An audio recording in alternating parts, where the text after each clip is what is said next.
નમસ્કાર, real power ન્યૂઝમાં આપનું હાર્દિક સ્વાગત છે। સમાચાર મળી રહ્યા છે પાદરાથી। પાદરામાં શ્રી સંતરામ મહારાજના મંદિરે રક્તદાન શિબિરનું આયોજન।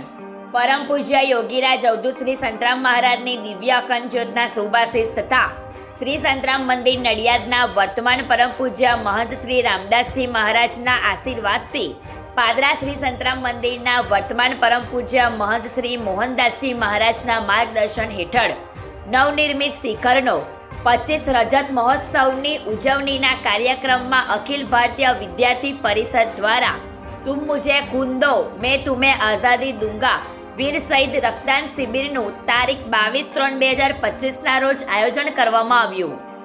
સર્વપ્રથમ સંતરામ મંદિરના મહંત શ્રી પરમ પૂજ્ય મોહનદાસજી મહારાજના હસ્તે દીપ પ્રાગટ્ય કરી રક્તદાન શિબિરનો શુભારંભ કરવામાં આવ્યો હતો, જેમાં રક્તદાન એ મહાદાનના હેતુથી ભાઈઓએ તથા બહેનોએ રક્તદાન કર્યું હતું। 43 યુનિટ રક્તદાન કરવામાં આવ્યું। ગૌરવ પટેલનો report, real power news, Padra. Akhil Bharatiya Vidyarthi પરિષદ પાદરા નગર દ્વારા સંતરામ મહારાજના મંદિરના પરિસરમાં બ્લડ ડોનેશન કેમ્પ રાખવામાં આવેલો। એમાં પાદરાની તમામ જનતા ઉત્સાહભેર બ્લડ ડોનેશન કરવામાં આવેલું અને વીર શહીદો કે નામ 23 માર્ચના શહીદ દિવસ તરીકે ઉજવે છે, એના નિમિત્તે 22 માર્ચના દિવસે સંતરામ મહારાજના મંદિરમાં બ્લડ ડોનેશન કેમ્પ કરવામાં આવેલું। તમામ નાગરિકો ઉત્સાહભેર બ્લડ ડોનેશન કેમ્પ કર્યું હતું। આયુષ બ્લડ બેંક દ્વારા એના સહયોગથી અહીંયા આગળ બ્લડ ડોનેશન કરવામાં આવેલું। ગુજરાતી સમાચાર ઘરે બેઠા નિહાળવા માટે રિયલ પાવર ન્યૂઝ ચેનલને લાઈક કરો, શેર કરો અને સબસ્ક્રાઇબ કરો।